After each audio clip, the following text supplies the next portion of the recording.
There is a quiet fear that lives inside so many of us. It doesn't shout. It doesn't always announce itself clearly, but it makes itself known in small, almost invisible ways. When someone looks at us for a little too long and we feel exposed.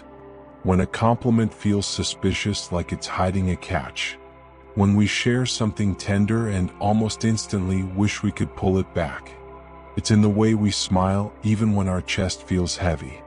In the way we keep our deepest truths tucked behind layers of charm, of intelligence, of humor, of control. It's the fear of being truly seen. Carl Jung had a name for the mask we wear. He called it the persona. The persona is the version of ourselves we offer to the world.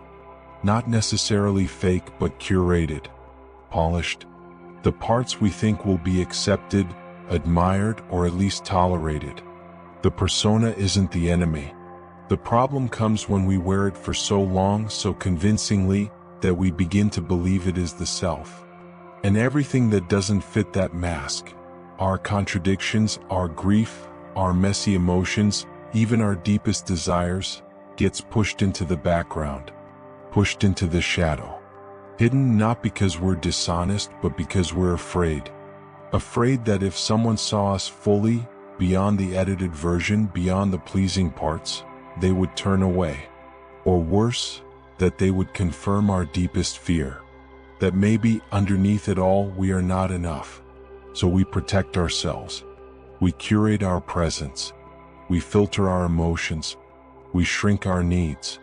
We make ourselves palatable. And yet, something still aches. Because even when we're loved, we question it. We lie awake and wonder, would they still love me if they saw it all? Jung believed that the path to true wholeness requires us to reintegrate what we've disowned. That healing isn't about crafting a better mask. It's about becoming real, fully, imperfectly, courageously. The fear of being seen isn't irrational. It's rooted in memory. Many of us, at some point, were taught that our unfiltered selves came with consequences. Rejection, ridicule, cold silence. Maybe we were told we were too sensitive. Maybe our emotions were brushed off as too much. Maybe our joy or anger or grief was treated as inconvenient. So we learned to retreat. We adjusted. We survived by becoming the version that felt safest. But survival is not the same as aliveness. To be seen, truly, deeply, soulfully seen, is not only terrifying, it is healing. Because when we are met for who we actually are, not just what we do, not just the persona we present, something begins to mend. The exile ends. The performance softens. We return slowly to our own presence. But that journey doesn't start with others. It begins within. Before we can be seen by the world, we must first be willing to see ourselves. This is why intimacy feels so difficult for so many of us. Not because we don't want closeness, but because closeness reveals. It shines a light on all the parts we've tried to hide, even from ourselves. We say we want deep connection, but deep down we fear being known, because being truly known carries a risk. The risk of rejection. Not of aversion, but of the truth. That fear keeps us guarded. Not always in obvious ways. Sometimes it's subtle. We keep conversations safe. We intellectualize our emotions. We change the subject when things get too real. And then we wonder why we still feel alone even in a crowded room. Jung understood this loneliness. He believed much of our suffering isn't born from what happens to us externally, but from the inner split. The distance between who we really are and who we've learned to be in order to survive. The answer isn't to destroy the persona. It has its purpose. We need it to navigate the world. But it must stay flexible. It must serve the self, not replace it. When we allow even a glimpse of our real self to emerge, carefully, slowly, we begin to build a bridge back to wholeness. We practice telling the truth even in small ways.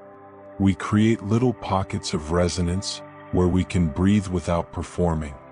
We whisper, "Here I am," and we let the silence hold us. Sometimes being seen starts quietly. It's in a conversation where you don't downplay your feelings.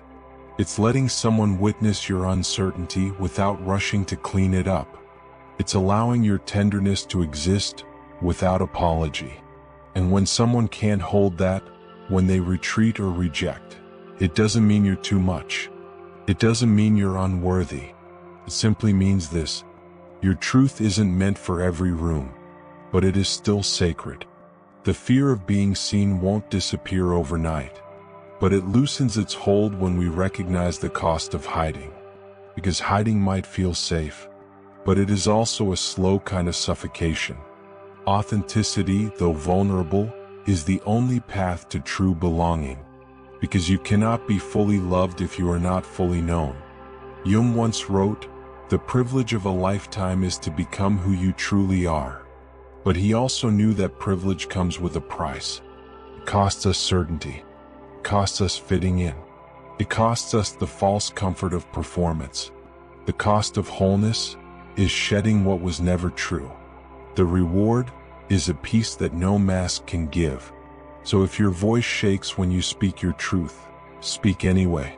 If your hands tremble when you let someone see the real you, show them anyway. If your soul feels raw as you remove the mask, let it feel raw. Because there is nothing more human than the desire to be seen, and nothing more divine than the moment that desire is met with acceptance. You are not too much. You are not too complicated. You are not unworthy of understanding. You are simply returning, not to who you thought you should be, but to who you actually are. And that is the work, the real work, to be whole, to be seen, to be free.